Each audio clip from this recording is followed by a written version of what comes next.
next command that we're gonna work on is point. Here it is, single point and multiple points. Let me click and drag the dockable window and then place it here. Then we're gonna cover points. Here we got the single point, as you can see, and the next one is the multiple points, which gives you access to place or add multiple points. But what is the application of the points? What are they used for? Actually, they are very practical and effective in the process of modeling. Let me give you an example, but note that you don't have to work on these examples like sketching a circle. I mean, as you know, you haven't learned some of the examples yet. I just want to expose you with these commands. I mean, we will learn these later, so don't worry. For example, here we got a circle, then I place or add a point there.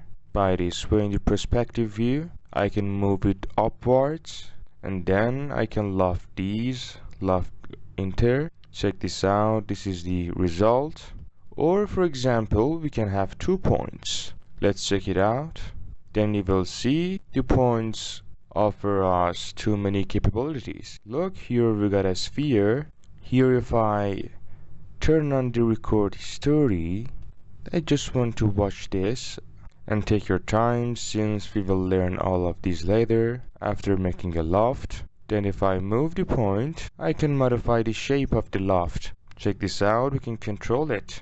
So we are free to change it. And all I wanted to say that the points are very important and are very effective in the process of modeling. So please watch this part carefully. So this was one of the applications of points in the process of modeling. As you witnessed, it shows that points are involving in the process of modeling. They are practical. But one of the most important of them is drive curve by length. Shall I divide? That by using this command, we can divide a line or a curve by points. Let's check it out in the following example.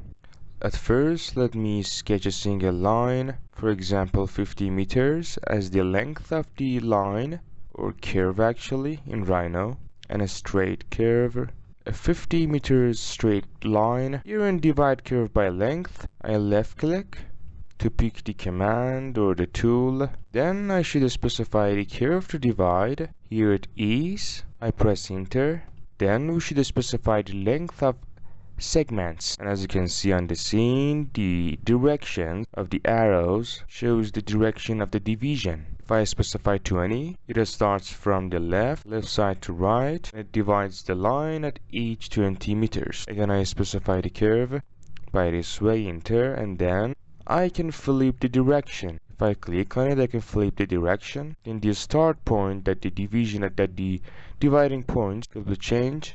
Then I type 20 for the length of division. Then it starts dividing the line from right to left. Well done. But in the enclosed curves, the divisions will be start from the point that you have finished the sketch. Here in the current circle, divide curve by length. Then I specify the curve, selecting then enter. Then as you can see the arrow, this is the start point of the division, or where we have finished this sketch, and we are not allowed to flip the direction. I press enter, then I can specify the length of segments, 10, enter. Then as you can see, the division is started from the specified point. But here you may ask, how do we can modify the start point? Actually, we can modify the start point. Before that, we should cancel the divide curve by length command. So we do it by using curve seam. I search for it in the command line. Here there is curve seam. Then we should specify the closed curve for seam adjustment. Enter. Then by click and drag, before dividing the circle, we can adjust the seam wherever we want. Even we can flip the direction, as you can see. And then after adjusting the seam and the direction, enter. So all in all, in the enclosed curves, the divisions are started from the seam. If I sketch a circle, then in divide curve by length, left click, I specify the enclosed curve to divide, then enter. After pressing enter, we can see the seam point that the division is going to be started, but right now we can't modify it in the command of divide curve by length. But we can flip the direction by just a click, as you can see, but we cannot modify the position of the seam. So we have to specify the length of the segments, 10, and as you can see, the division of the segments is start from the seam. Or I can flip the direction, I press enter, then I specify the length of the segments, enter. As you can see, the direction is changed by this way. But about the question of the modification of the position of the seam, can we modify it? Of course we can. But divide curve by length command does not allow us. That, as I told you before, we should specify a separate command for specifying or adjusting the seam in the enclosed curves. That the command was curve seam. I type crv seam. Here it is crv seam. So I activate the command, then I should specify the closed curve for seam adjustment, then I press enter when it was done. Here is the seam point, I can select it, and by click and drag I adjust the new position.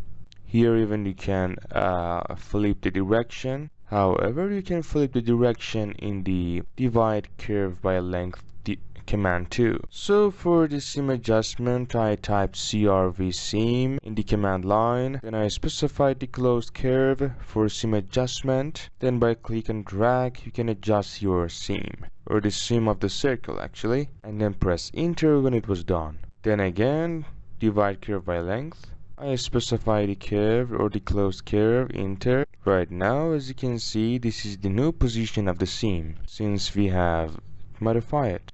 We can flip the direction too, as you can see, then I specify the segment length and then enter. Very well, let's talk about the points and techniques here. I specify the curve or the line, enter.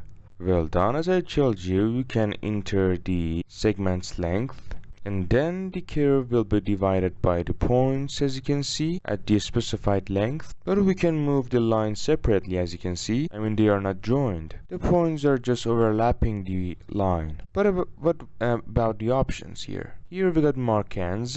If I specify no for the mark ends, it does not mark the end and the start points, but we will have the middle points, as you can see. That we usually specify yes or choose yes for the mark ends. And the next one is group output. The created points, it groups the created points. Since sometimes we may have too many points, so it ungroups the points. And we can select all of the points by a click. So if we specify group output yes, then we can select the group of points, as you can see. Then we can make some changes on them.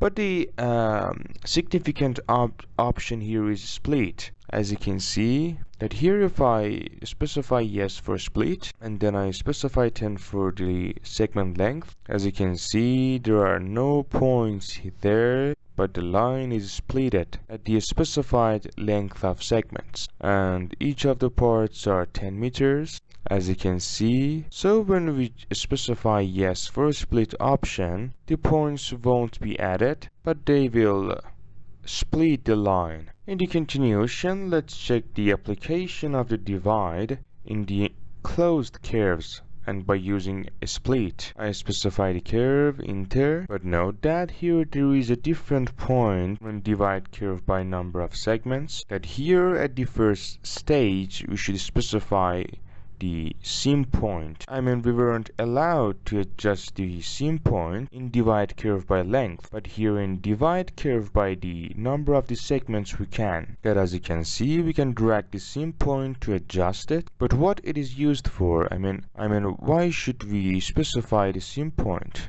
I place it here and then I press enter. 6 points. As you can see, the division is started from the seam point. This time I wanna change the position of the seam point or adjust a new position for it.